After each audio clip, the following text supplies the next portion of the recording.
Hello and welcome to another episode of the Metal Roundup. In this episode, we want to talk about the incredible performance by a metal band in the Olympic opening ceremony that just happened recently in Paris. Also, an interesting news story about Ice Nine Kills, a slightly controversial thing they're doing with one of their music videos.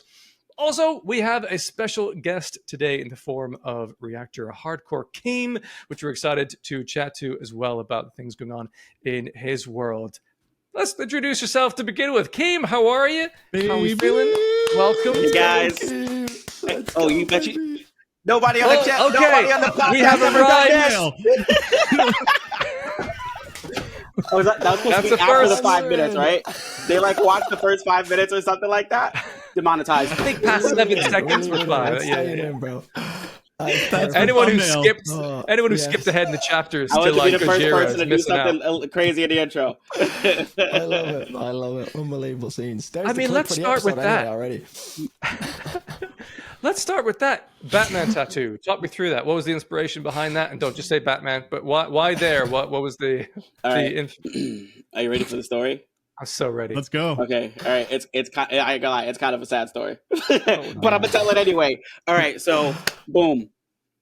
Me and my older brother, right? We were huge Batman fans back in the day, right? It was always, he was Batman, I was Robin. We always watched it every Saturday. It was on WB, I believe. If you guys ever heard of that network. Yeah. Always used to show Batman. So growing up, he was like, oh yeah, we'll get tattoos and everything. We'll fight crime. So when he had passed away, so I just took over the mantle of Batman. So I got this tattooed, and then I also have Batman on my arm, and then I got to just finish the sleeve, but with time. Oh, and then, wow, Shit, man. dude. Yeah. I didn't know that. Yeah. What's a nice tattoo? It's all good, though. Yeah. I've got a story, somewhat related. I have a tattoo on my arm here. It's video game iconography. Is that the Triforce? It's a Triforce. Yeah. I'm cool, Drew. All right, hold on. You don't even know. Best Zelda game, go. Ocarina of Time. But Yeah. Thank you. Okay. Although Breath of the Wild is amazing. Anyway, so I've got, so there's Zelda Triforce. That's Sonic. And we've got, that's an engineer. It's Assault, I think. Was it? Yeah, it's an Assault logo from Battlefield. Okay. And we got Destiny. That's a Titan logo. My brother and I play video games together. So he was always Sonic. I was Tails. I was an engineer. Nice. He was Assault. So we have each other's main icon on our arms. That is so sick. That is sick. Why do we have metal channels? We should just be talking about Batman and video games. Actually, on the topic of tattoos, I really want to know what Drew's sleeve is all about, since I don't know yet. Good point. I don't have any elaborate stories for this, lads. Jesus Christ. You guys actually have good stories for mine. Mine was I'm 18 and I want to get tattoos, so I just went down that route. But I don't actually have any symbolism to my tattoos at all. I just like tattoos. I actually plan on getting this done at some point as well. But maybe I could do a separate video. People actually always ask me to do videos and that. They're like, I'm like, does people actually care? But apparently people like tattoos on the internet. So I just want you to take your shirt off, man. Yeah, there's another website for that, but we won't get into any promo, I'm not going to start a promo on it, This has been the weirdest start to a podcast we've ever had, but I fucking love it. I love it. I love it. I didn't know any of you guys had, well, except for Drew. I knew about Drew's tattoos and actually Keem's. But my tattoos, if we're going to talk about it, thanks for asking, guys. Got the Mexican crest over there. That's on the flag. I don't even have the Canadian flag tattooed onto me. I'm more proud of my Mexican heritage, to be honest. But then Protest the Hero Kazaya is tattooed, and I want to get a sleeve of all my favorite albums. Because I don't know about you guys, but since I was 13, the albums that I liked back then, I still like today. Yeah. So I would love to get all my favorite records tattooed onto my arm. Yeah, that's my biggest concern, and because there's so many fun album artworks out there for some of my favorite albums, but I just, again, we always talk about, even with the podcast, I overthink things so much, and I'm like, what if they get cancelled? What if, no, but not even, yeah, I didn't even consider that, but what if I don't like this album in a year's time, because my taste changes so fucking frequently that it's I love this now, and I love this artwork, and I've loved it for the past 3 years, but will this be something in a year's time, 10 years time, that I'm I actually hate that album? At least with my more neutral tattoos, they don't mean anything in the first place, and I just like the artwork, so I'm kind of a little bit less, picky about it. I know it doesn't really make any sense because ultimately it's the same thing. But I think when it's tied to something very specific that people can go like, oh, what's this tattoo about? And then, it's like a particular album. And then it's like, oh, I'm going to listen to the album. And then I'm like, oh, I don't even like the music anymore. Then you're just so pigeonholed to something. And I worry about that. But there's so many cool albums and shit that I'd love to have something. I think Mustadin on the Rotten by Gojira is like such a fucking sick album to have some form of tattoo on it. The artwork on it is just amazing, man.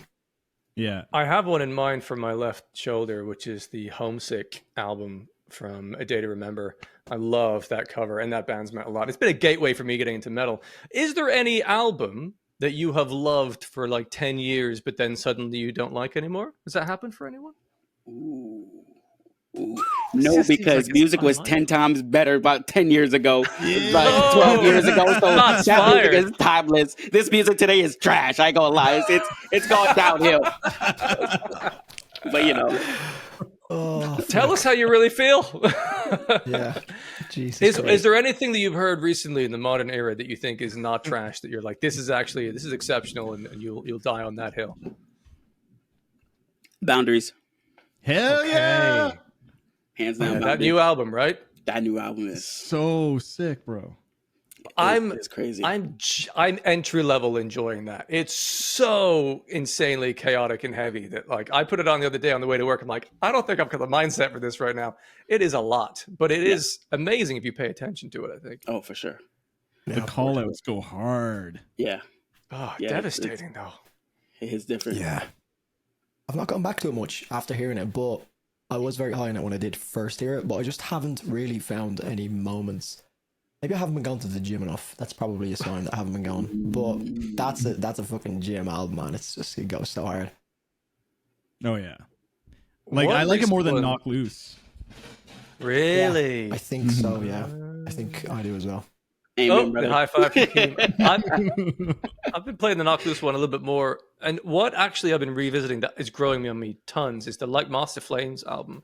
That one is much better, I think, over time for me anyway. I haven't fully heard that. I need to get into that.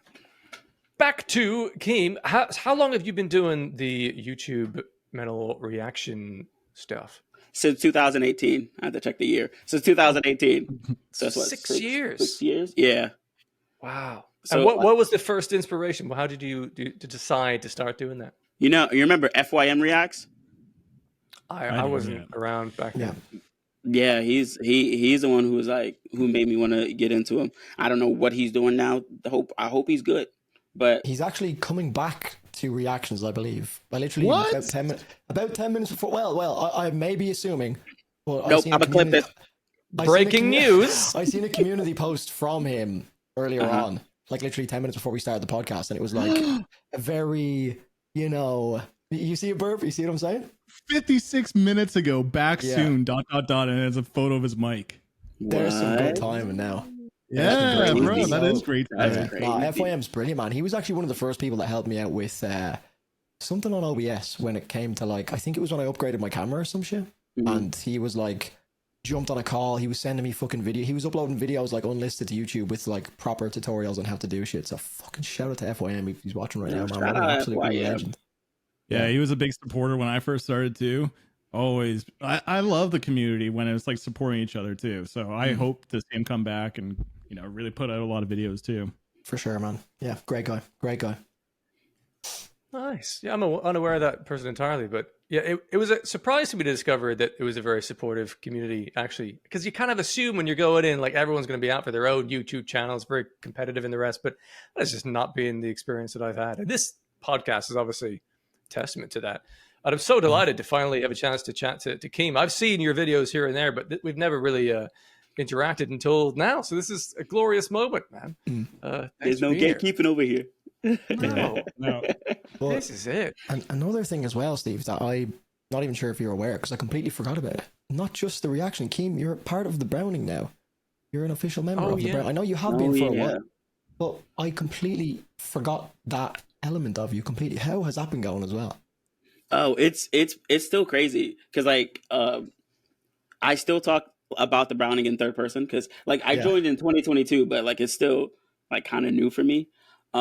We've been good. This past weekend just recorded 2 music videos. Sick. It's a crazy experience. It really is. And meeting people, like going on the road, I think it's like crazy. It's sick. I love it. Yeah, you were touring this year, right, with them. I think I saw that on your socials. Like, how long was the tour for? It was 30. It was a 30-day tour. Yeah, Woo! yeah. It was a month. It was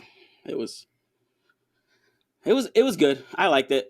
Like, I think after you get past the first week, it goes smoother because it's literally because you learn that it's just you wake up, you load in, you play, you pack up, you drive. It's a lot of driving. It's a lot of driving. But in between there, like if there's a day off, well, you're still driving on your day off, but in between there, like meeting people, like it makes it all worth it. So I love it. I love the experience.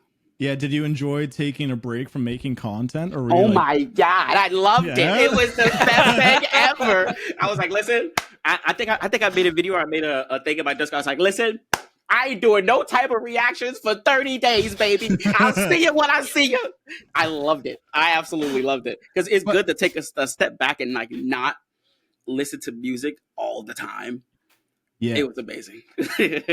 Yeah, you need those palate cleansers. But like, Oh. speaking of you being like one of the OGs of the reaction scene, right? It's crazy to see how you evolved. No, you definitely are. Like Truon, I would say Truon and Galactic Criminal are like the true like beginners. Yeah, they're And like then- the OGs. Yeah, OGs, but you're definitely an OG. But like how you kind of evolved your content's been sick, and especially like this year, you're doing some awesome stuff with the 360 camera and like you actually going outside because like you've always done like shit outside where you're just like spin kicking in public, and now you actually bring your reactions out in public is like that's perfect. I love what you're doing with the 360 cam.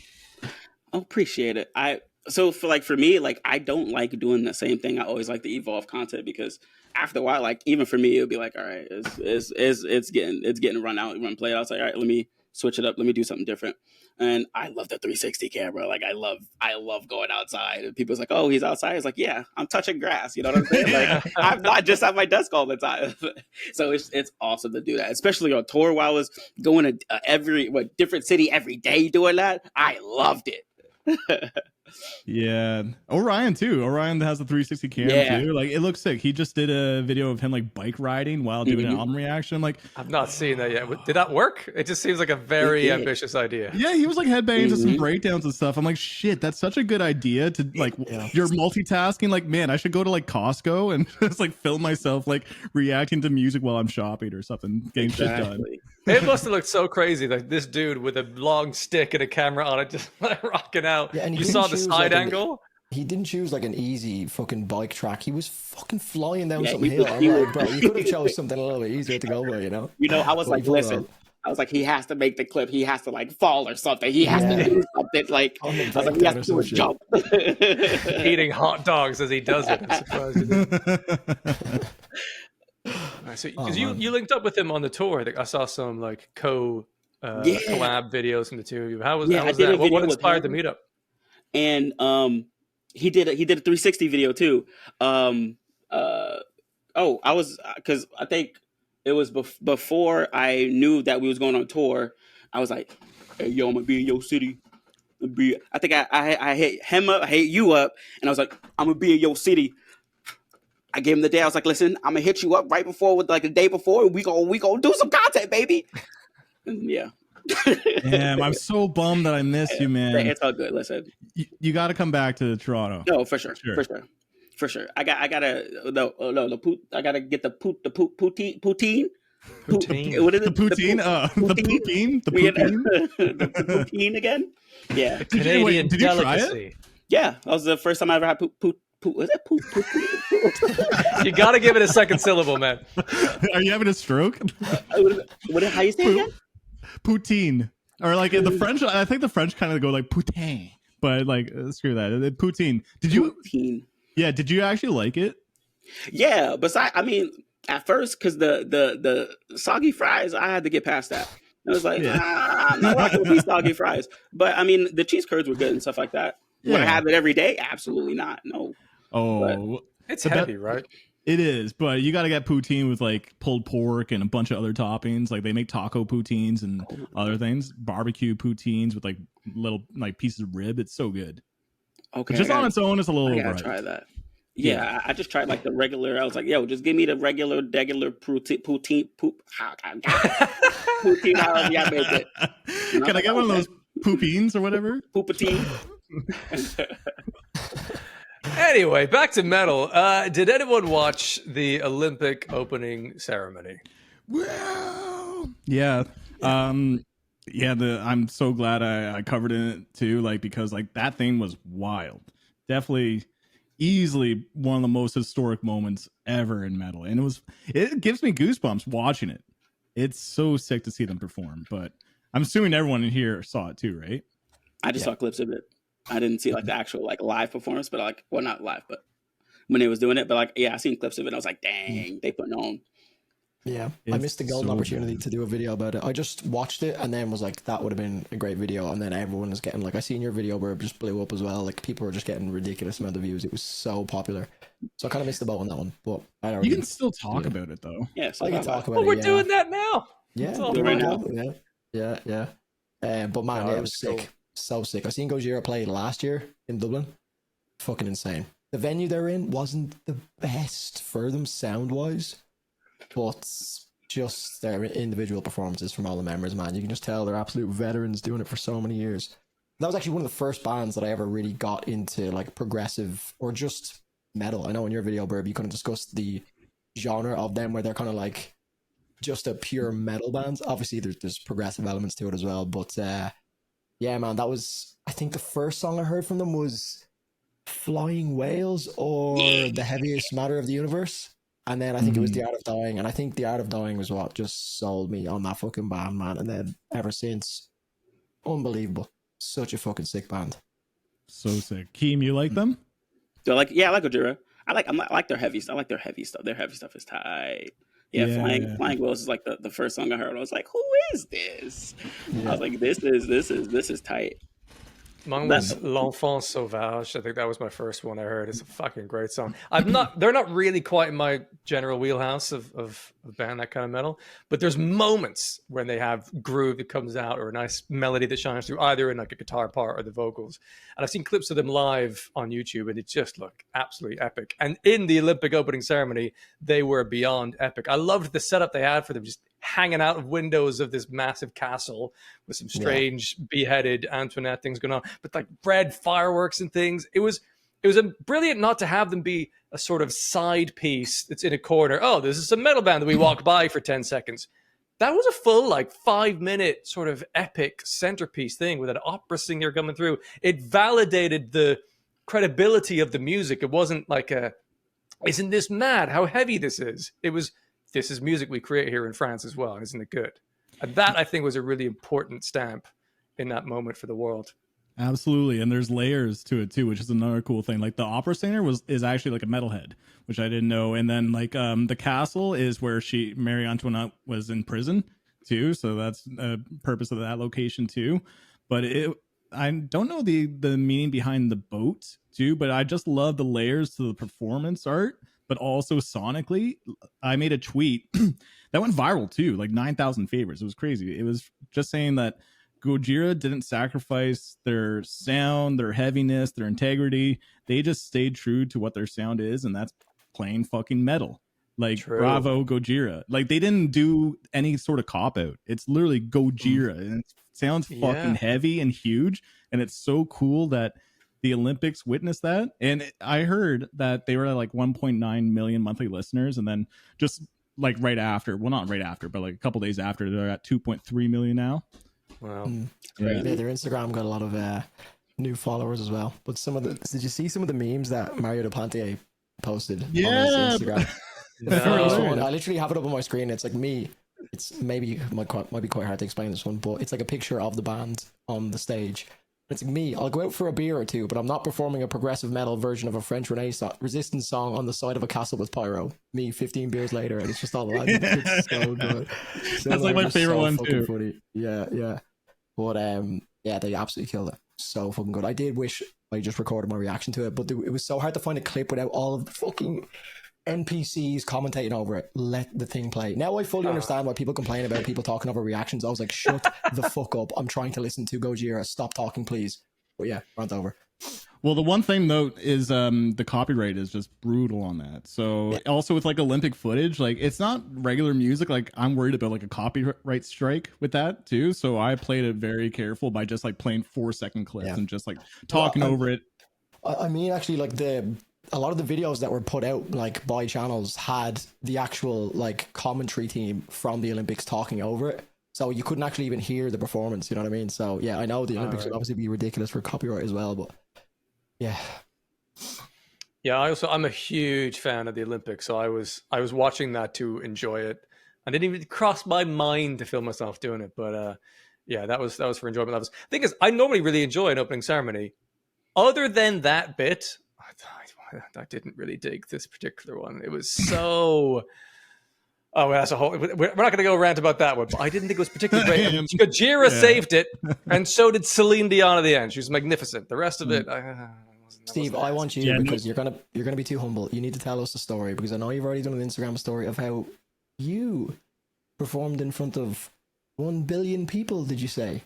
That's true. Look, I know you're gonna be too humble and not tell the podcast, but you have the stage, sir. Can you please explain? So I explained this recently on a Twitch live stream. But I was in the London 2012 Olympic opening ceremony. I was one of 1,000 drummers in London. At a couple points in that show, there was the whole opening sequence where they like forged the rings and stuff. I was one of the drummers in that. And then for the athletes parade, we were the sort of moving wall. So I was drumming as like Usain Bolt walks by with the Jamaican flag. It was a wild experience. Sick. I didn't know that about you. Crazy. Yeah. I'll try and dig out some of the photos over here. This was 2012, so it's quite a while ago. Here's a photo of a young Steve blinking in the camera there. The picture was That was my drum. The picture was on standby. He had it in the I didn't recognize you. I just scrolled to the top of my photos because that's how long ago it was. But this is the nice. At the end, here's a little video of in a moment here. There'll be a young Steve walking in front of the flame. There he is. Oh wow! Yeah, you're a fucking baby. Holy! I was so young. Making thumbnails before thumbnails were a thing, Steve. You're even doing that. Yeah. Well, I film a 2-second clip of my life every day, and I make these long yearly videos. And I started doing it in 2012, so I happened to capture all the footage, like of rehearsing for it and all the rest. But it was mad. It was an amazing experience because you do think of these big ceremonies as, well, it's huge production. What could possibly go wrong? Every now and then there's technical difficulties, but there was a moment when I was there strapped up with my costume on and just doing a 5-second countdown. And I'm going, for all we know, this is about to be the worst opening ceremony of all time, and I'm going to have to be in it. Like we know this is just human beings. We're all there like, let's hope for the best. It was kind of a wild thing, but very, very cool experience. I'd recommend it if you're ever in a nation that's hosting Olympics or something, then go for it. It's good fun. Was that the same year that Nickelback played? Or that was a different time? So that wouldn't have been the 2012 one because that was London. But if they played, they probably would have played an American one. Yeah. Yeah, because some people argue like, Gojira is not the first metal band because you can say Nickelback is metal. I think they're just hard rock. I wouldn't call Nickelback metal, and I love Nickelback, but I don't think they're even that close to metal. To me, Gojira is like the first true proper metal band. Yes. And it's cool that they actually picked Gojira. Not even like Metallica. Metallica is so like boomer old school metal. They actually got like a somewhat definitely modern sounding metal band, which is badass. But also just slightly inaccessible, which I think is a good thing. Yeah. Like Metallica definitely. is somewhat accessible. Oh yeah. Gojira is not necessarily that accessible. I think that's great to again like validate that on the world stage. I think it was a wonderful thing. I think hopefully we'll bring more people into more alternative styles of music with a bit more darkness and danger. Speaking of darkness and danger, though, they got a lot of heat because the Satanism behind it. I covered it pretty much. Like, I understand the conspiracy theories and all that. Like, it's a whole thing, right? But I feel like I already kind of covered where it's basically just French history, and they covered it in a really cool way. If you like do actual proper deep dive into what the performance is, then you'll know it's just Marie Antoinette, and it's just like the history of her. And I think on surface level, it's just like, oh, it's Satanism. There'll be lots of people clutching their Right. purses like, what is this? Yeah. Yeah. But that's how the internet works, is surface level. You Oh, hear bro, something, you yeah. see something, you run with it. That's what it is. You can't deter anybody. Yeah. Yeah. What is the most basic take? Let's amplify that one. Mm-hmm. Yeah, it's unfortunate. But Yeah. no, that was awesome. That was a great choice to include in that ceremony. And again, hopefully that just brings more people into the metal world, which we all know and love. Yeah. Curious to see if they actually release the song as like a full original track now. That'd be pretty cool. I know it's an original song already. They're just doing a cover of it or whatever, or they're doing like a rendition of it, but it'd be sick to see if they actually put out a fully recorded version. Yeah, I'd be shocked if they don't. And actually, they're at 2.6 million monthly listeners now, so they're growing. But yeah, it would be so sick if they actually put that out. But yeah, if there's another thing that we want to talk about, I came across this, but you guys didn't seem to know. But Ice Nine Kills got into some controversy. So what happened? So if I can find it exactly, basically Spencer Charnas, could be screwing up his last name, but he put out like a tweet. It could be on Instagram too, but He's the basically vocalist, saying, like, right? the vocalist, yeah. And we're looking for people to come join like the Ice Nine Kills music video, and you'll get a photo with Spencer. You're going to get an exclusive event button, limited edition Ice Nine Kills death certificate, blah, blah, blah, video shoot, hear brand new Ice Nine Kills song, and have your name featured in the credits of the official Ice Nine Kills Instagram post. You'll get all this for $225 USD. But if you do the 2-day package, it's $400 USD. So they got a lot of backlash on Twitter, basically saying like, oh, you're charging fans for this should be free. You should be having fans for free in your music videos. And so some people were clapping back, and I think just like a week later, Knock Loose posted a flyer saying like, we need people for our music videos, here's how to enter, come join, and it's like no cost. And then so people are saying, oh, look at the mentality of like the hardcore world, right? And then the mentality of like the theatrical, almost like mainstream kind of metalcore stuff. So to me, I don't know much. It's hard to really have an opinion on this because I don't care that much. I wouldn't even pay because I don't want to be in a music video really. So, but if a band wants to charge, like, I think they should be like, they're allowed to charge if they want to. It depends on the cost, though. I think that's where they lost it. $400 USD is outrageous. Like, if it was like $50 and you get to hear Ice Nine Kill song credits and all those perks, then maybe. But also, like, doing it for free, yeah, that's totally fine too. But it's kind of like milking your fans dry a little bit. So I'm trying to just play devil's advocate a little bit. I just think the price point's fucking outrageous. If it was like maybe $50 USD, that's a little bit something easier to swallow, Yeah, I kind of see both sides a little bit on this, but generally, people, if you're going to be in a music video, you should either be paid to be in it or do it for free. And that's generally how it does. It's not even like hardcore scene or it's like that. Like Snow Patrol are a big band in the UK. They're just a pop rock band. I was in a music video of theirs, in fact, for a day. And it was obvious there's no fee for this. It's like we need people, like volunteers, come and be in it. And at the end of the day, they gave you like a Snow Patrol t-shirt, which we didn't expect was coming. You just sign a waiver saying, I'm doing this for free, essentially. That's quite normal. But to ask someone to pay to be in a music video is quite untraditional. I think it sounds to me like it's almost like a Patreon tier. They're like, how can we get our most dedicated and diehard fans something completely unique and special? And I think it was less about being in the music video from looking at the tweet as much as you get a solo photo, you and Spencer reenacting something, and you get to hang out with the band and like hear the song before anyone else has heard it. There is a unique VIP experience there. It does feel a little bit like that was created as a means of getting people to be in their video and pay money to help with the cost of video or something. It should have been, I don't know. It's because generally music videos, you either get paid to be a person in them because people are going to profit off of that art form, or you do it for no fee.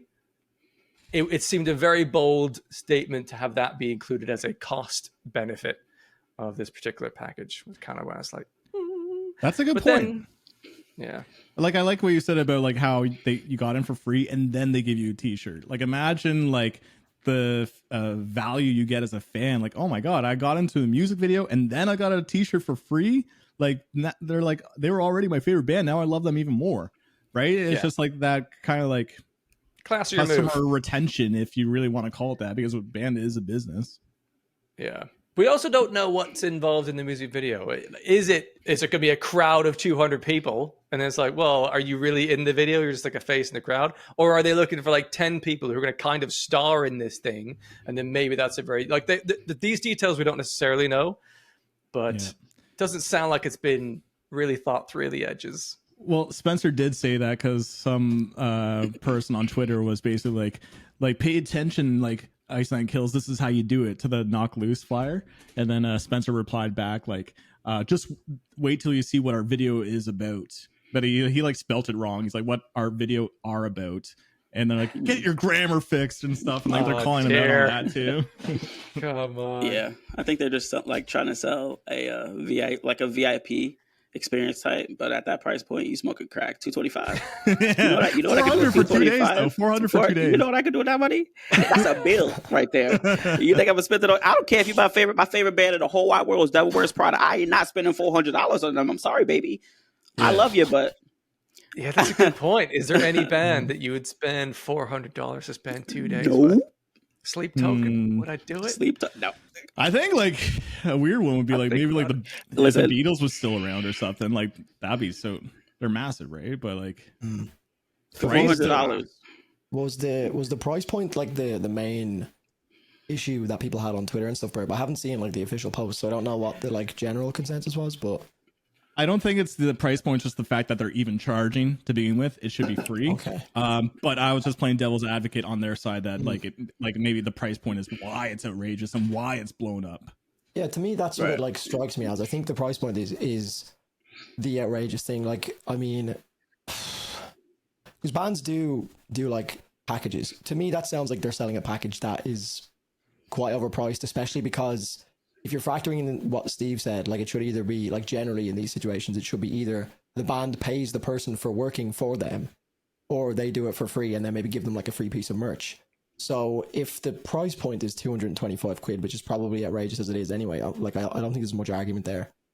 But like surely if that's being offset, like what would the price be if they shouldn't have already been paying them in the first place, if you know what I mean? Like that's after they're already doing work for them for free, essentially. Like they're helping them with the video, which should have a fee, you know, normally for a band, you know, they should be paying people to work for them. So I don't have much of a problem with the idea of that as a package, because bands will do all sorts. It will be like, you know, maybe Keem will have a bit more of an input with obviously with the browning and stuff. But to me, like you see bands that will like offer, you know, these VIP packages before their show where you can go in and watch the band perform, and like they can be pretty pricey as well. I'm not saying they're at that level, but you know, there was a few things that Burb rattled off there as well. So you're getting a few things, but then I guess if you factor in that you should probably be paid to do work for the band because you're helping them out, you know, that price is outrageous. So I think the price for me is like the really jarring part of it. The idea of charging people, I don't, you know,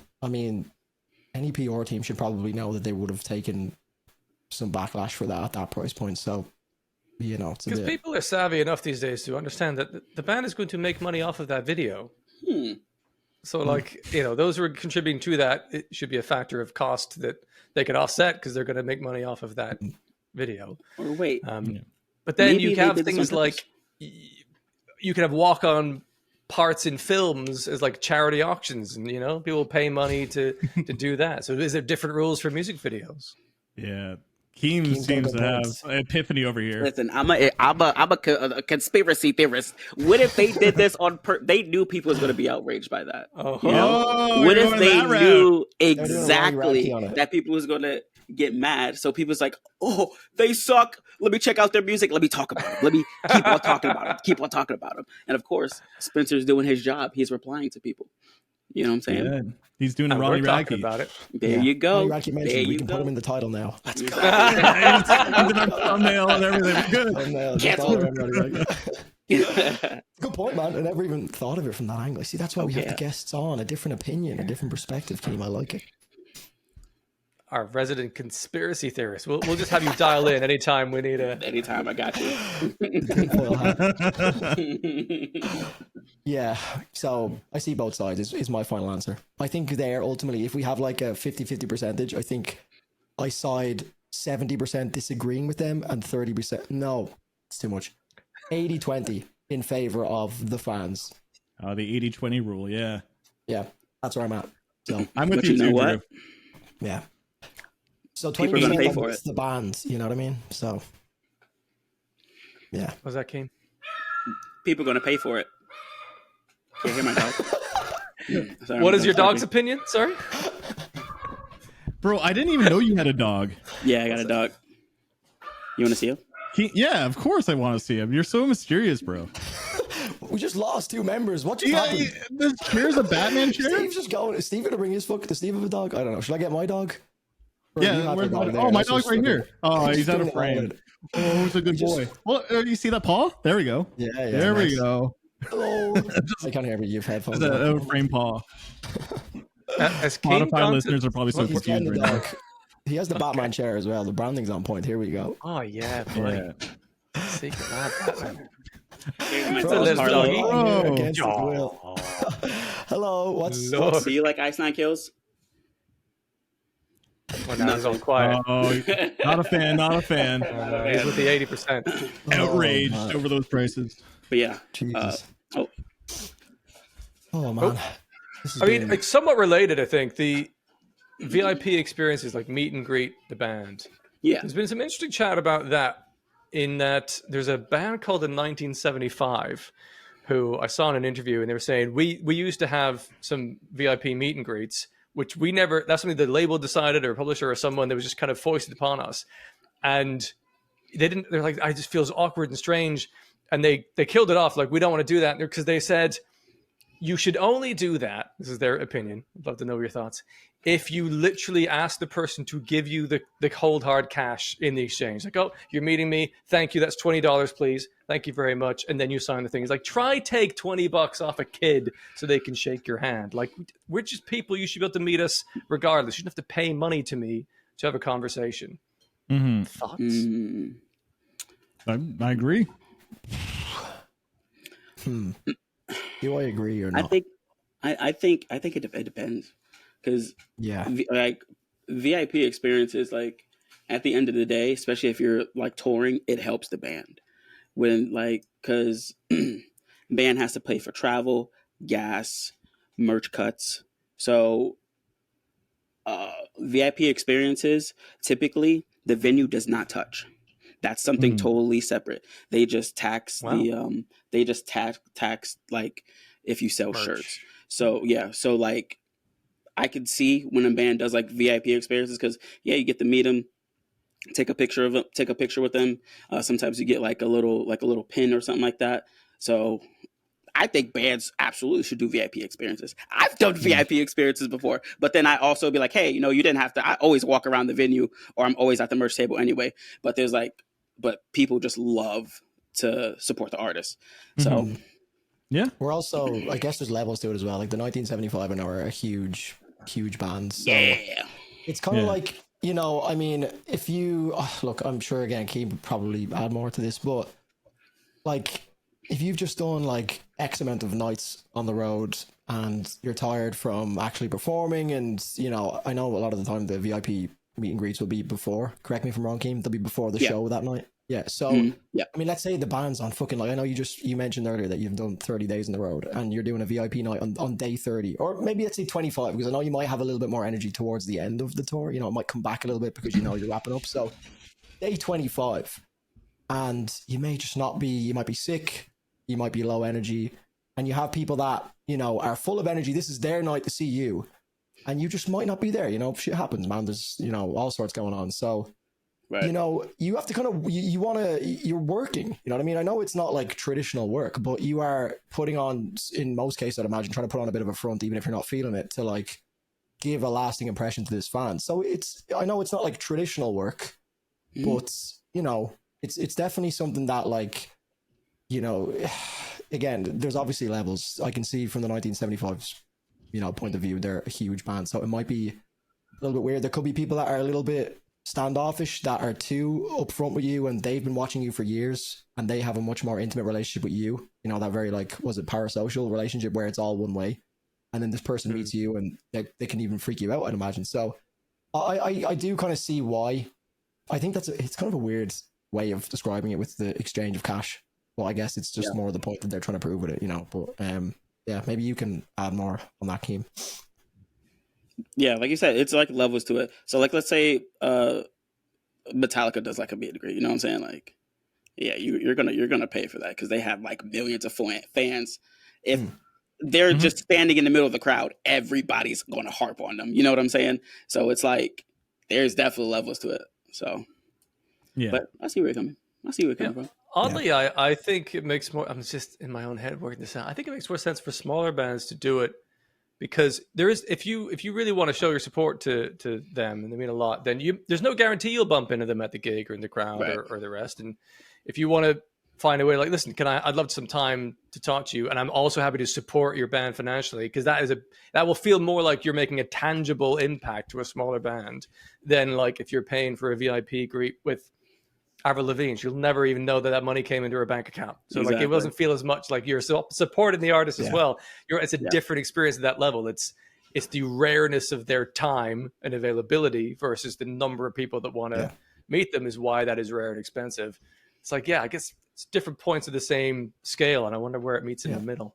It's just supply and demand is what it comes down to. If you're a Metallica, there's a lot more demand to meet you. So, you know, there should probably be a higher fee, or a fee at that. If you're like a smaller up and coming band, you know, maybe you're really on the grind and you're not quite there at that Metallica level, you probably want to go and meet as many people as possible to like get your name out there and leave a lasting impression. So that, like, you know, especially in the metal community, you know, there's like, you hear about certain bands that are maybe not the best people from a lot of people's experiences, but then you hear about like really, really sick people that are like, you know, and it makes the music better. Then you want to like support them and you want to go buy their merch. So for them, from a financial standpoint, you know, they can earn maybe a little bit of money, even if they're doing it for free on the day. They can leave a lasting impression on a fan and potentially create a lifetime fan that will continually buy merch and help the band out, you know? Yeah. Well said. All valid points. As always. As Keem, always. how were the meeting people on the tour? Did you have any particularly notable experiences of meeting people that you were like, wow, that was a really amazing, lasting impression they made, or anything that was quite unusual? Yeah. So a couple people. So one guy had me choke him. Hey, listen, I made him pay me $20 for that, and I was like, listen, I was like, listen, you got to record the whole interaction, so you're not going back later trying to sue me. So, shit. Yeah, he has. I gotta find a picture. Like, I'm like, he said, Akeem, it's gonna be a weird request, but I need you to choke me. I'm like, is this some kind of kinky fetish or something? He's like, no, he's just like, I really love your videos. I love when you're beating up Bobby, and I just need this. I'm like, all right. Let me just consult my lawyer real quick, and I'll get back to you. Yeah, and I was like, listen, don't sue me. Don't do anything like that. I don't need this right now. And he was like, nah, man. I haven't got a letter yet, so there's that. And then I like meeting young fans. I like meeting like the kids, because like every time we tour, I'm always working the merch table because I like to meet people. I like to talk to people. Like every time a kid comes up, like I'll give them the free shirt because I want them to like remember and be wow. Listen, I'm gonna remember him someday. They like grow up and be like a millionaire, and I'll be like, you remember me? You know what I'm saying? I think about the future. I think about that. That's so cool, man. Yeah, but I met tons of great people, and I didn't have not one bad experience with somebody. Like even if you want me to choke you, hit you, I mean, hey, that's what you like. I don't judge. I don't judge. I can't relate. I don't exactly. Want to I definitely can't relate, but I mean, it is what it is. That's sick though. Came about like giving shirts to kids too. Oh, and you toured with Hunt the Dinosaur, right? Yeah. Mm-hmm. How's Hunter? That guy looks fucking like hilarious. He's very funny. He's very funny. He's very funny. He's a good guy. Yeah. I know he had that. I know he had that thing with Kyle Rittenhouse, whatever thing. He's a great guy. He's not racist. Hunter's a good guy. Like. Oh yeah. I clearly am missing some backstory. Is that how we're introducing people? Oh yeah, this person's okay. They're not racist. That's what? No, I would have assumed. I thought a lot of people was like, oh, Hunter Dinosaur, like, because they was like, oh, he's racist. Oh, I'm like, he's literally one of the nicest people you ever be. He's so nice. But yeah, people are very is their name. Yeah. His second name is Dinosaur, or am I completely missing something? No, Hunter. Hunter's the vocalist. Yeah. But the band's called Hunt the Dinosaur? Oh, Hunt. Yeah, they're okay. They're deathcore. They're Dinosaur. People had some fucking families around. I want to meet the parents and ask them some questions. Hunter Dinosaur. He was like, how is this a thing? He's like, oh, it's an American thing. Jesus. Okay. But of course they're like trying to like label him like so quickly. That's just the internet too. Like they did the same thing with Taylor Barber. Taylor Barber. Yeah, Taylor Swift. Taylor Barber, because he liked the post too.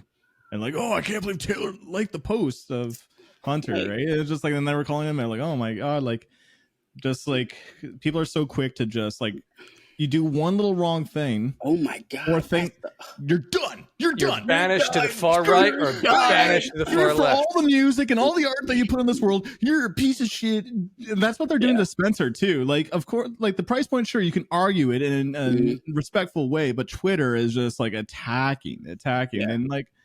It's just, there's a lot of toxicity in the scene. Oh, yeah. That's what I said. Listen, if you ever want to beef with me, I promise you, I am the most pettiest person in the world. You can't, I tell you, I do not care about cancel culture, nothing like that.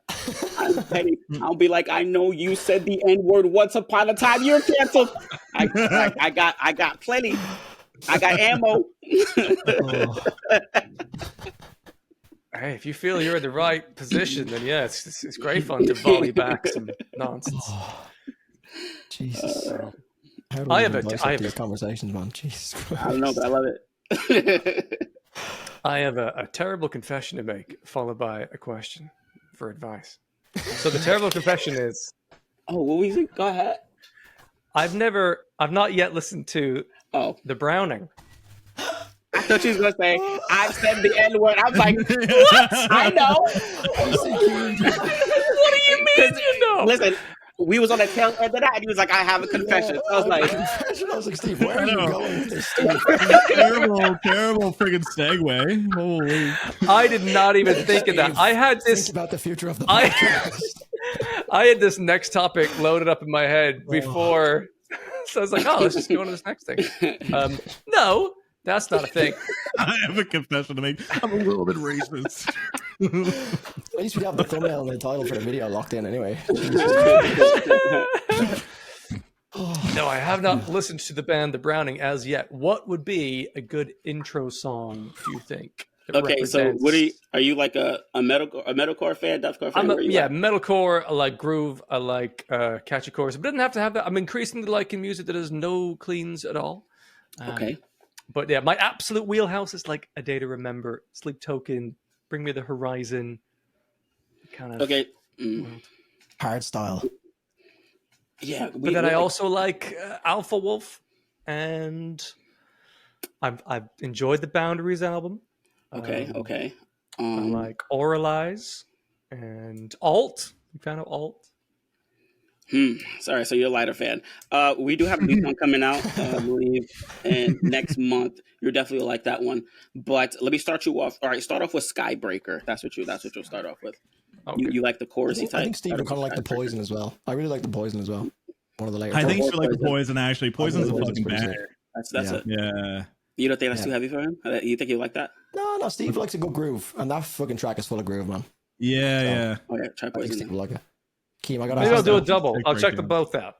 Are we expecting more hardstyle and shit, man? The first track I heard from the Browning, I know it was prior to when you were actually in the band, but that was like what really like sold me on the band. And I found Sorry, out is there you were hard doing style in it? style in the older shit, man. It's so sick.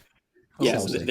there is hard style in the new stuff Nice. for sure. And just like general electronics all over the place. I think you'll really like them, Steve. That's piqued my interest for sure. Yeah, for sure. Love a bit of Hive innovation. Mind has a hard style part in it as well. That's one of That the might have been one of the ones that I heard. Yeah. So, how much influence do you have on the writing and the music? Because like older Browning, I've only heard like a handful of songs, and it was like, all right, it wasn't really like up to my speed. But then since you joined the band, and then the Poison, and a couple other tracks, I'm like, fuck, the breakdowns go hard. Are you helping write, or is that your Johnny, right? Yeah, so Johnny's he's typically the writer, but he'll like, hey Keem, how's this? I don't want to like dip my hand in it right now. Yeah. But he'll be like, hey, is this breakdown good? I'll be like, no. Or I'll be like, hey, you should do this with the breakdown. Hey, do this with the. But so like with the breakdowns, I'm like, I got a hand in the breakdowns. And the breakdowns are like some of my favorite parts of the new songs too. Yeah, like what's this whole thing is like. I think we're dropping it as a single. Like my favorite song off the album. That one is just.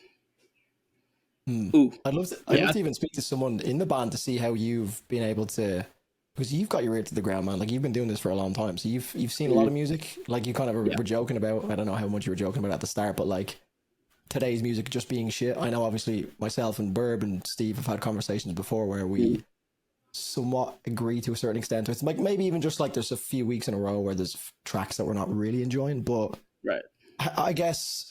Do the guys, I know Burb kind of asked this in a roundabout way, but it's got to be a fucking great thing to have you as an asset in terms of like being able to send you something and being like, Keem, you've got your ear to the ground. You're listening to probably a lot more music than a lot of the guys in the band. Maybe, I don't know, but you've got your ear to the ground. You've got like Discord sending you music. You've got Twitch streams sending you music all the time. So has that been something that they've like utilized you as not just a member from an instrumental standpoint, but from like a tool to be like, what's going to pop off on like TikTok and YouTube and all this kind of shit? Has that been anything that they've, Yeah. For sure. Like Johnny's like he's crazy with his thinking. He was like, what do people like now? And because like at first he didn't like Poison like at all. He was like, man, this is too simple. I don't like this. It has enough structure. I was like, listen, simple is better. This is what they like. Like they will love this. And when we put it out and the reactions from it, it was like people loved it. And I was like, you don't have to, it's crazy now. Remember like back like 10, 15 years ago, hey, it was all about the shreds. Like if you wasn't shredded, you have a solo, people didn't like it. Now it's just, you could just do opens the whole time. I say bring back the shreds too, though.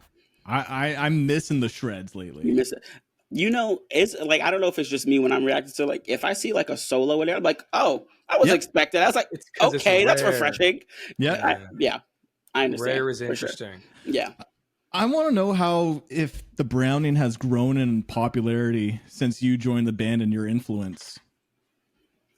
Me, I would say no. Johnny says yes, but I'm like, listen, I'm just here to do my part and help out. I'm just because I've listened to the band since I was like middle school, so I'm like I'm just here to do my part. But a lot of people do like check out my profile, be like, oh, I know you're in a Browning. I'm gonna check the music out. But I'm like, oh, let me know if you like it.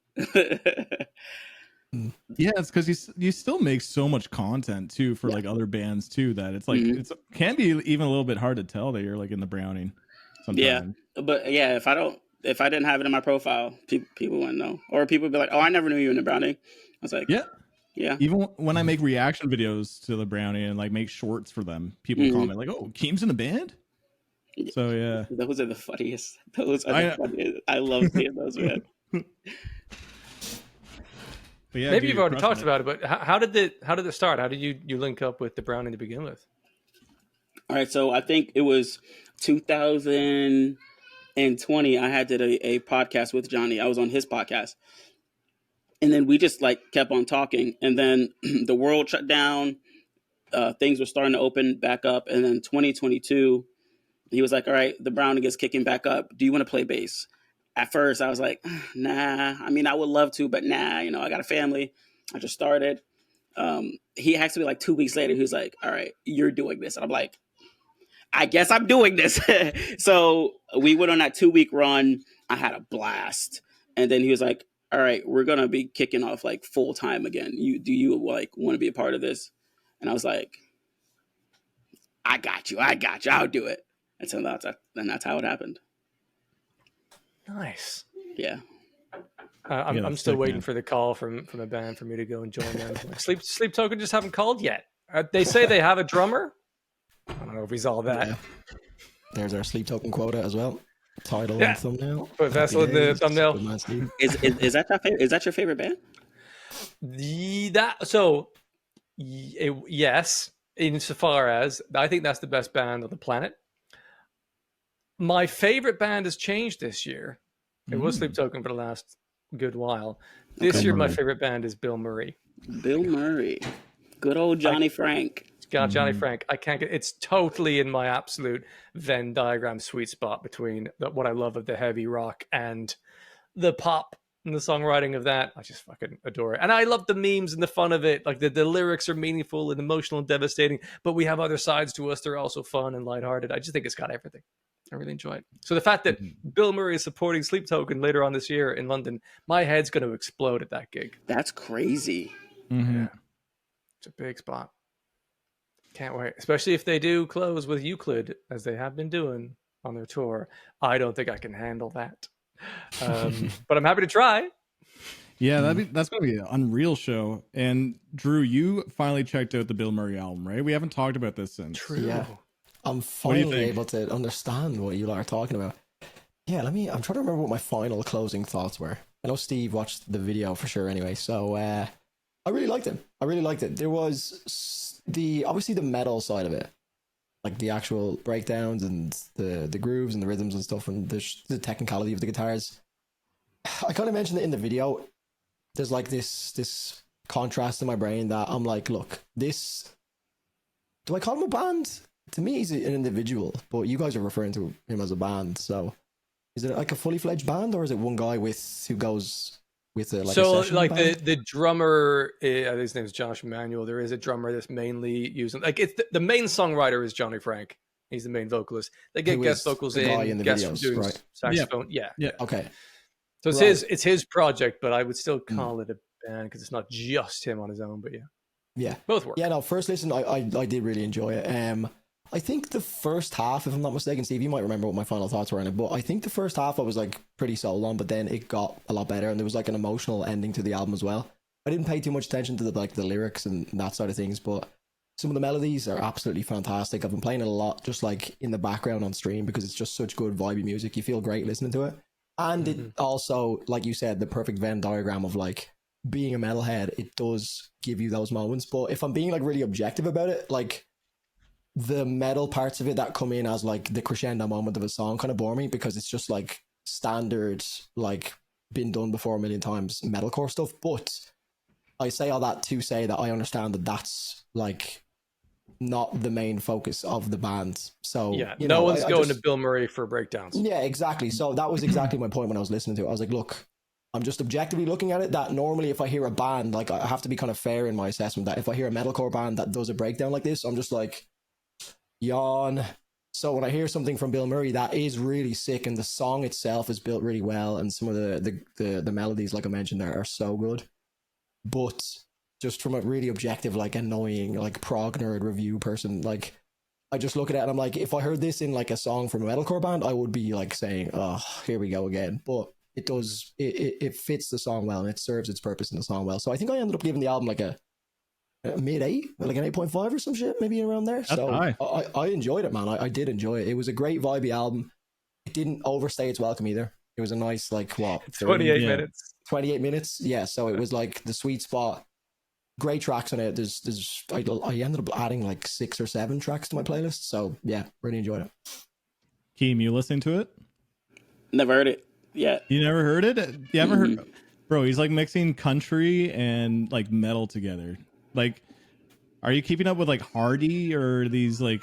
There's another artist too. I think Gideon did a track too where they're like mixing in some country with like metal. Even though like Bilmuri's not really metal, but like it has like gent guitars. But there's like some country twang to this. Yeah, I heard the Gideon with was it Lakeview? Yeah, I heard that one. That was cool. I like that. So The last Bill Murray song I heard was the one he did with Will Ramos. That was the last one, but it was like heavy. Oh yeah. So I don't know what his like new stuff is about. It's mostly the non-heavy stuff. So that song has an insane breakdown with Will Ramos in it.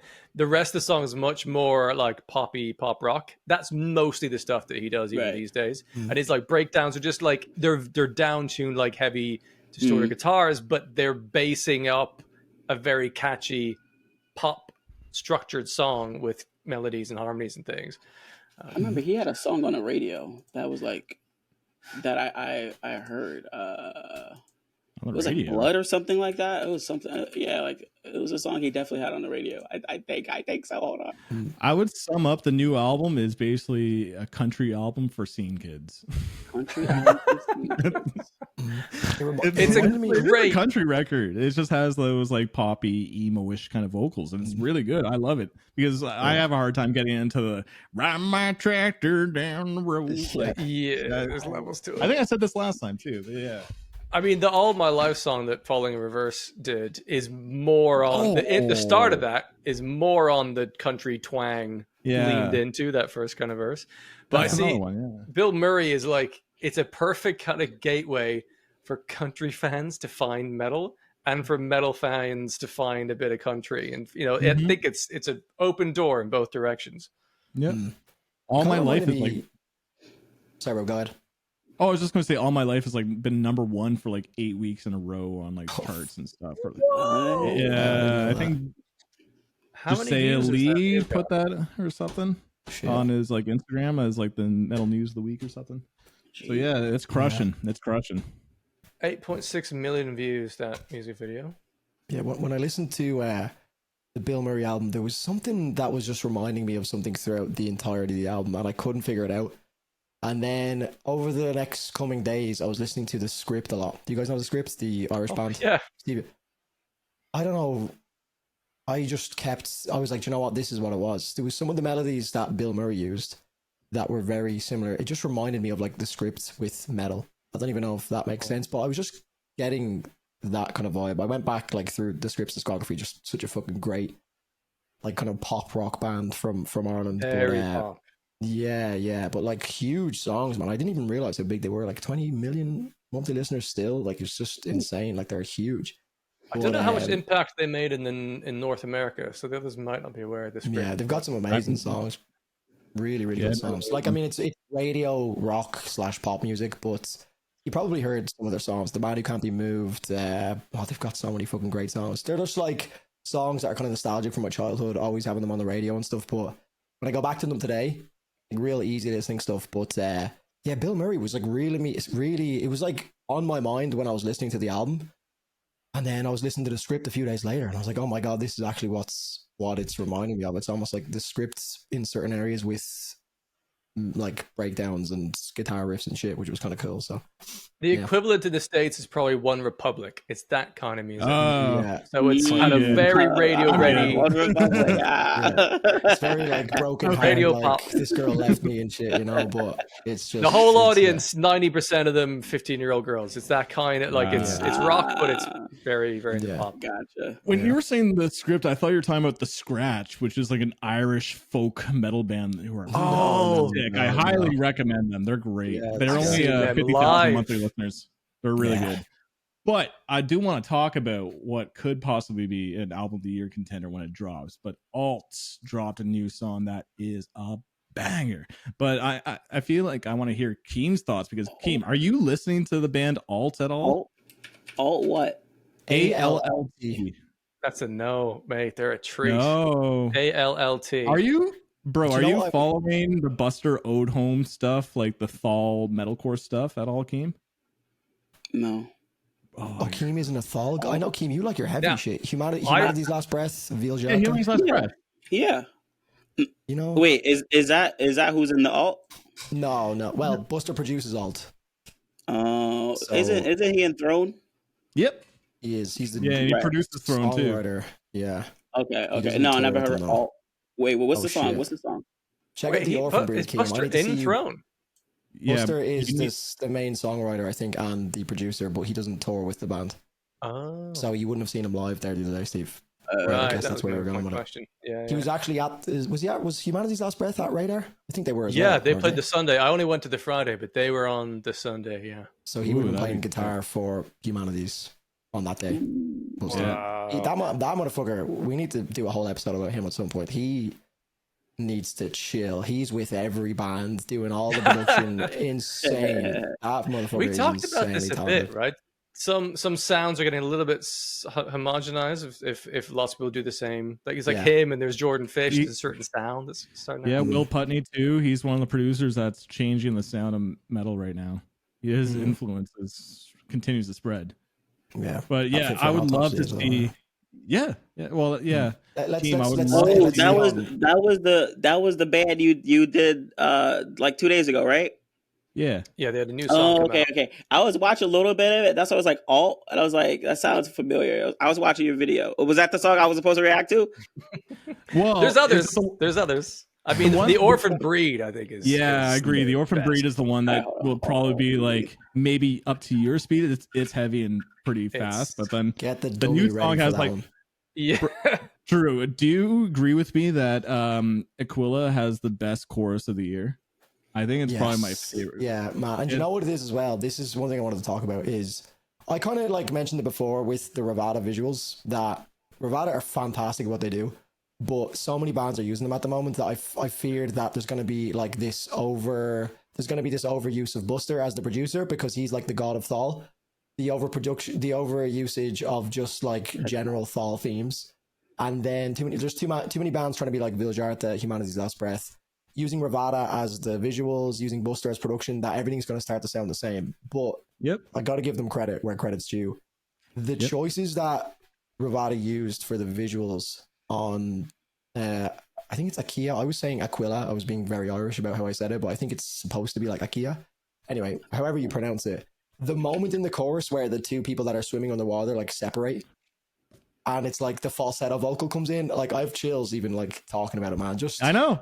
Just like simple things like that I like have to give them credit for. That it's like, because you guys all know from like sitting down and editing and stuff, like if you're doing an edit, you're like, you want to make sure that things look good because it gives so much more to the song or whatever it is. So those guys sat down, and I'd love to see the moment where they chose that, because I know that was a very like intentional choice to say, you know, this needs to be the moment for the falsetto, because the falsetto in the chorus is so beautiful. And then that like that cinematic piece of the like couple underwater like splitting apart, I was like, oh, like even when I'm talking about it now, I get such chills. Yeah. It's funny that you mentioned that. And for the listeners who are just like listening, like highly recommend checking out Allt, Akita, or however you pronounce it. That's actually it. But it's weird how music is subjective to the listener, right? And just like everyone has different tastes. But then there's certain moments in music that just hit and you can't explain it. And so when he hit the falsetto note in the chorus, and then again, that couple that in the water that just separates at that moment. Yeah. Like, it gives me goosebumps too. And when I edited my short too, and then I ensured to like clip that part to show them breaking up, and then I went back right to me, and then even me editing this, I'm like, oh, this is such a sick edit. Like exact same thing, man. Yeah, like that was the moment that I made sure was like the viewer on the short needs to see this moment, because it will translate. Because if you think about music in any way, shape, or form near to what I think about, when you see that, it's going to evoke that emotion if you're into that music in any way, shape, or form. So yeah, man, if you haven't heard it, Keem, I think you should check out the Orphan Breed. I think that'll be more for you, because I know you like the heavier stuff. I added Aquila and Orphan Breed that I'm gonna check out. Start with the Orphan Breed, definitely. And, Okay. you know, I wouldn't actually. Do you know what? Akia has some fucking riffs as well, man. It's just so fun, so good. Yeah, Steve, I think start the Orphan Breed, and then Aquila will be a development. Okay. And they dropped their album this year? They will be October nice. October, yeah. Okay. October. I was fortunate enough to have a chat with Ollie from Allt at Radar Festivals. He was there working it, and what a lovely dude. And it seems like they've got a really healthy kind of band mindset and the way they collaborate, and incredibly humble.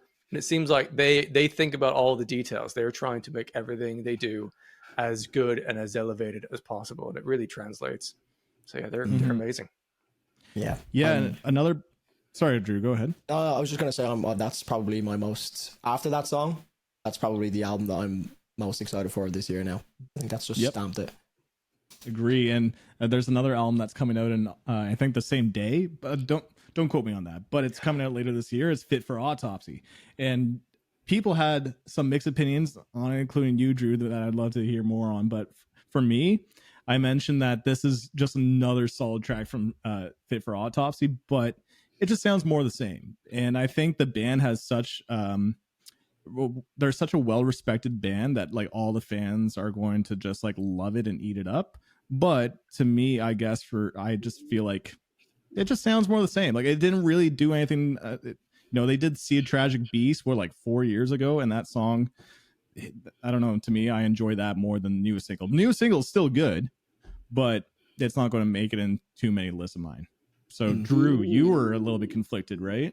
Yeah, no, man. It was just like I'm a huge fan of those guys in the deathcore space. Like I don't like I could count on one hand the amount of deathcore bands I really am excited about, and they're one of them. Their last two albums, so fucking sick. Right up my street, full of groove. There is melody in there as well, which keeps it not too like repetitive and monotonous. Of just like, yeah, this is sick riffing and this is sick groove, but like an hour of this or 50 minutes of this, might get boring. So they do have some fun melodies, but ironically, the melody in the chorus to their most recent song just felt almost a little bit like, I don't know, I kind of said that in my reaction, that I was kind of thinking that it felt like maybe that they were maybe trying too hard to kind of do like a metalcore chorus in a like, deathcore track. But I'm still really excited to hear the album, man. I just don't know if that was the best single to lead from. A lot of people love this, so I mean, it's completely subjective, obviously.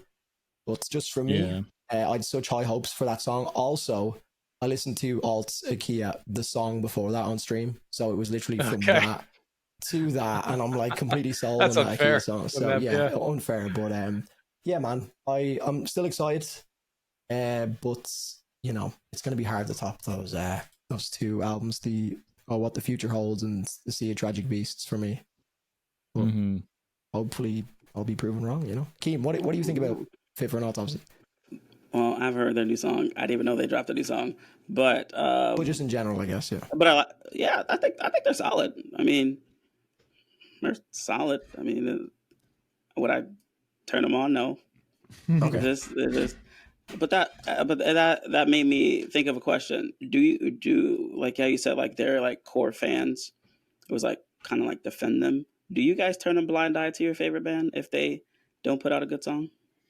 Good question. I think I do initially, certainly, because I my hopium carries me through. Like the latest song from A Day to Remember, I really enjoyed. I was like, this is good. I'm enjoying this. It's a very straightforward driving rock song, but I like that. Right. And over more listens, I'm like, yeah, this song is not going to last the test of time. I feel like I'm pretty good for that, where like Sleep Token was dropping. Like I love Sundown and all their stuff. They're like one of my favorite bands at the moment. And then their second album, I started to get bored by the singles. I'm like, it's not really for me. And then people were like arguing with me in the comments. I'm like, Right. And then Take Me Back to Eden came out, and I'm just like, oh yeah, this is amazing again. Right. So I try, even like with Thrice dropped some songs. I'm like, I didn't really love it on first listen. So I feel like I don't really turn a blind eye, but I'm well aware of that. Yeah. I understand. I be fighting people for Dope Wears Prada, and I'm like, listen. Yeah, I was gonna say, you love Dope Wears Prada. I'm like, listen, just give it a moment. Just give it a moment. They're evolving. What do you think of Color Decay? Ooh, I love that album. Yeah, I love that album. So I have like possibly a hot take that I like the zombie EPs more than Color Decay. I just love the metalcore. Oh, for sure. That's even the most diehard Prada fan would be like the zombie EPs are better than their like albums. Yeah, for sure. Oh yeah. Oh my far ahead. It's not even on the same level. But yeah, for sure. Yeah, I just see the online consensus from people are just always like Color Decay is like the greatest thing ever. I'm like, this is sick, but like I just love them when they do metalcore. Man, I saw them live and I'm like, they played the zombie EPs. I'm like, oh, this is so sweet. And then they finished their set with Dogs Can Grow Beards All Over. And I acted like a fucking high school girl or something. I started running around like, the synth breakdown that came in. I'm like, oh fuck. That shit. Yeah, that stuff's goated. Yeah, I discovered them for the first time right before I went to Japan, which was great because they have a song about "I want to get lost in you." I just rinsed that the whole time about Tokyo. But then they had a song this year called "Ritual," which what do you think of that one, Keem? I thought that was a little bit. Meh. It was different. All right. Let's talk about it. It was. But hear me out. Listen, They're evolving, right? they're experimenting right now. They're in their experiment. Listen, Bring Me the Horizon experimented. Other bands do. Y'all like Bring Me the Horizon? Yep. Of course. Yeah. Bring me. Sometimes they go in a took me a direction. little bit. Ammo. I didn't really follow them that much in that direction, but Right. they've come back my way. Yeah. Y'all like the new album? Yeah, I think it's sweet. Yeah. You weren't I a enjoy fan, Keem? Yeah, I think it's top 5 this year. For me, yeah, probably. Currently, but here's This what's interesting. year. I don't really come back to it. I think it's got a couple of great songs I'll happily loop, but I'm not going like, I'm going to put on Next Gen and loop that today. Yeah, Right. I It's think kind of, there's a lot going on. It asks a lot of the listener, I think. Yeah, it's very ambitious. I think the one before that had a little bit more replay value for me. Like when I just think about it, how much I went back to those. Keem, I don't understand your, because to me you're the heavy guy, right? Like Right. you love, just even from our conversations, like I feel like, you know, some of the tracks that you're just kind of like, I don't know much about this band or whatever, but give me your top, if you can do it. I know this is always the worst question in the world because I get asked it and it's like, I can't even name my number one band. I know your number one is The Devil Wears Prada, okay? But to me, I've heard one album from these guys and it was Color Decay. And that to me, I know this is like them changing their sound, so I'm guessing they're a little bit heavier back in the day, maybe. But that album isn't heavy. And I actually really enjoyed it. I thought there was some fucking like beautiful songwriting in it. Some of the tracks are just like beautiful. What is it called? Is it Cancer? Is the name of one of the songs? Or is that what he sings about in one of them? Some like really good songs in that. But if you can do top 5 or top 3, whatever you're feeling, if you have it off the top of your head, because I kind of want to know where your tastes are. Because to me, you're checking out a lot of underground bands, like really underground bands, like you know, in the more fucking. I want to describe your taste as in my head as like the slamming deathcore and maybe hardcore space as well. I know you're into that kind of stuff. So What is your question? Top 5 favorite all-time top 5 bands? bands or top 3 if you can do it. If you can, like if top 5 is too much because I know that can be a bit of an ask. Oh, visitor! Oh, 1 second. Oh. We're getting all the fucking cameos today. We've got the Spider-Man. dog, we've got the family. Are you Superman? Oh, you're Captain America. He's say hi. Give me 1 second. All right, guys. I'm doing a podcast. All right, love you guys. Bro, it's okay. They're not leaving anytime soon, man. We can interview them. Bye. Love you. Oh, it's so cute. Bye. Okay. We can just interview them, bro. It's fine. Oh, thank you. Okay, so you said bands. You said my top 5 Just bands. your top 5. You can do top 5, top 3, whatever you're feeling. Just I got where's you. Your taste at.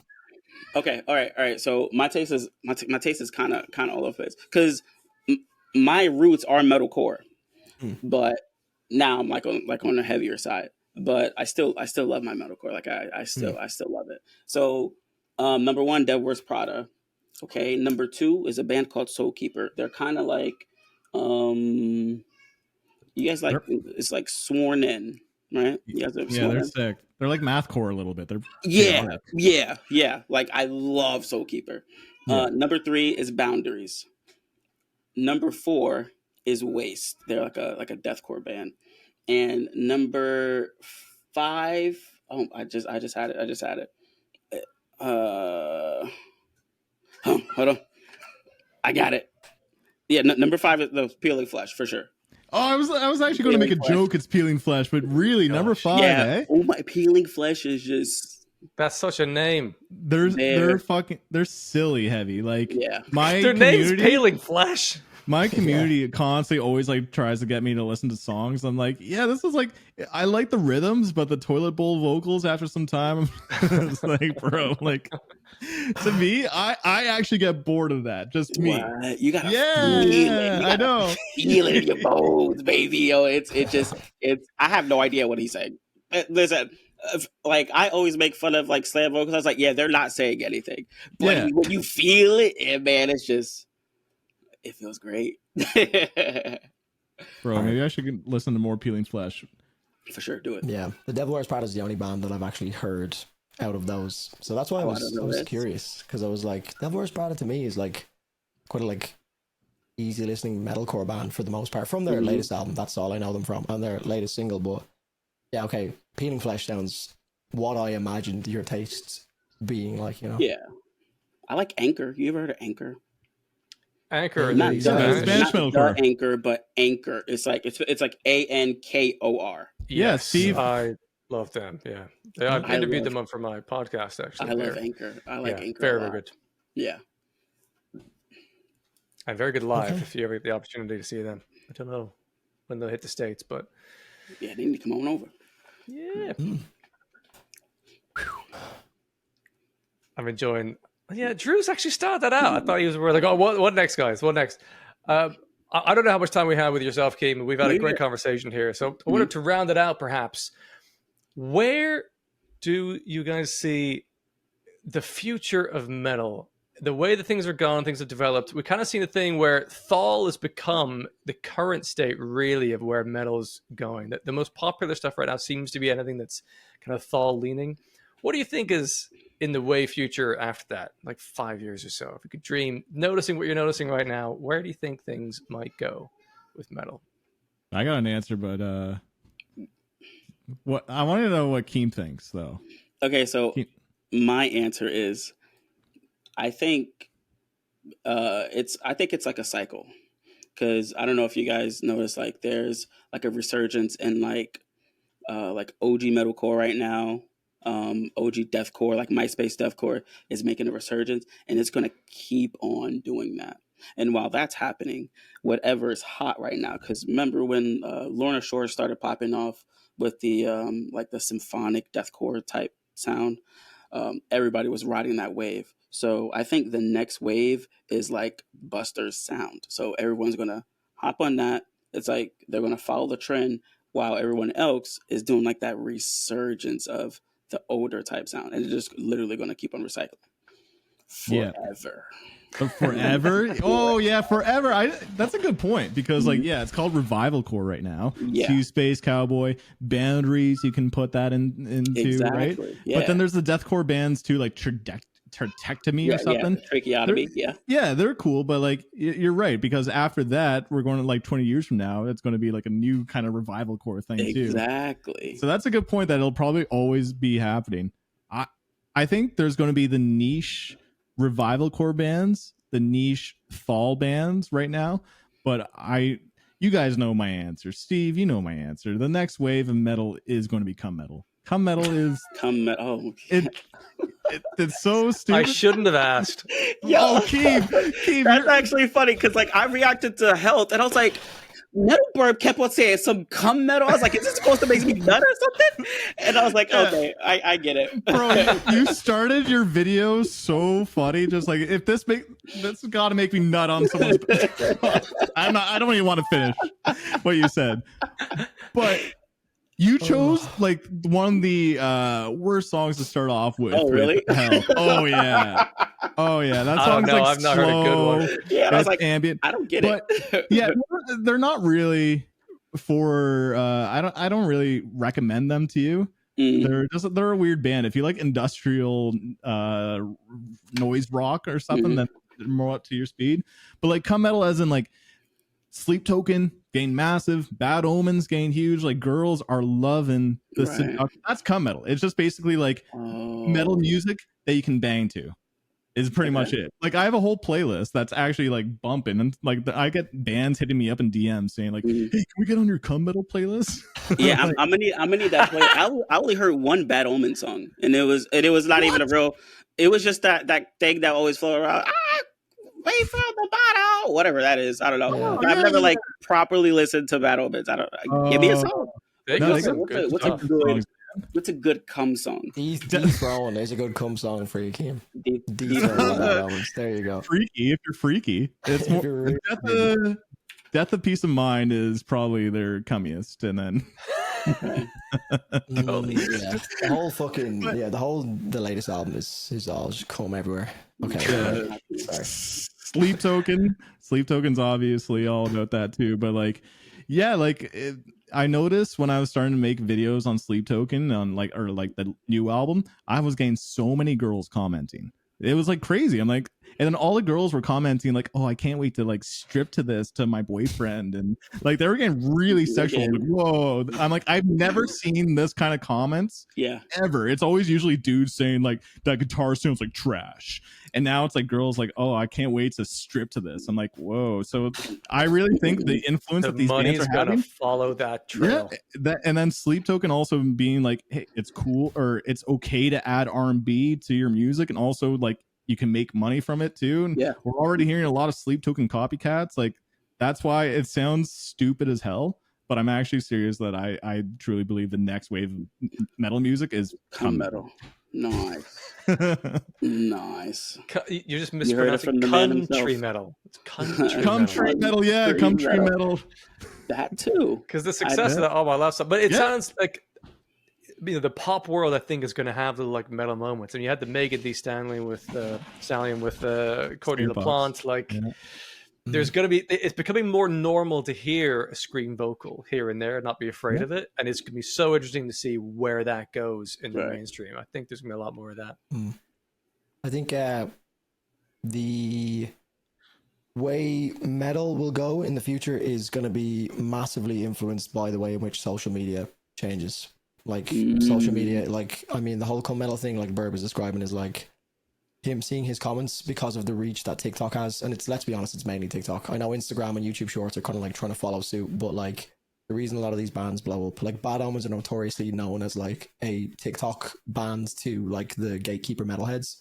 Yep. When they've obviously been around for beyond that as well. They just happen to have blown up on TikTok. So for better or for worse, I think the future is whatever the fuck social media's next thing is, you know, because whether you like it or not, the likes of Sleep Token and Bad Omens, obviously their sound is a little bit more accessible, so you can look at it in the sense that like they're just using pop, you know, influences, which is popular by nature. That suits going on TikTok, because on YouTube, for example, if I post a video, it goes to my audience who are subscribed for that thing. But TikTok, like the algorithm is literally like, let's send this to 200 random people when I post a video. And these 200 random people that, you know, that's why some videos on TikTok will just get like 200 views. If like the first 200 people are like, I don't really like this, it just stays at like 200, 300 views. So when I post my first TikTok, it's not even really going to my followers. It's 200 random people. So those 200 random people might all not care about metal. But if they like what they're hearing, it will send it to the next batch of people. And that's just, TikTok is so powerful at the moment that I think that's going to like shape metal. So I think what's going to shape the future of metal in the next like couple of years is, as long as TikTok's around, I think TikTok's going to be a huge part of it. So I think there's no real escaping that because of how ridiculous the algorithm is.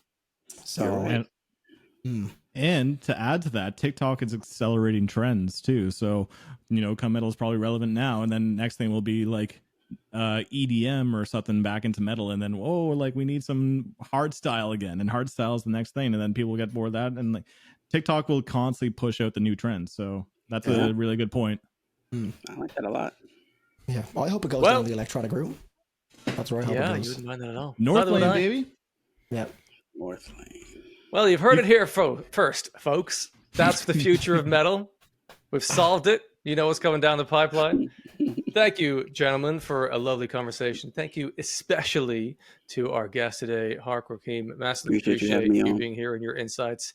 If you enjoyed this, make sure you hit the subscribe button on this podcast here, but also check out the description. It will add a link to Keem's channel as well. Go throw a sub over in that direction too. Thanks, folks. Catch you all again soon. Thank you, guys. Thanks, baby. Cheers, all.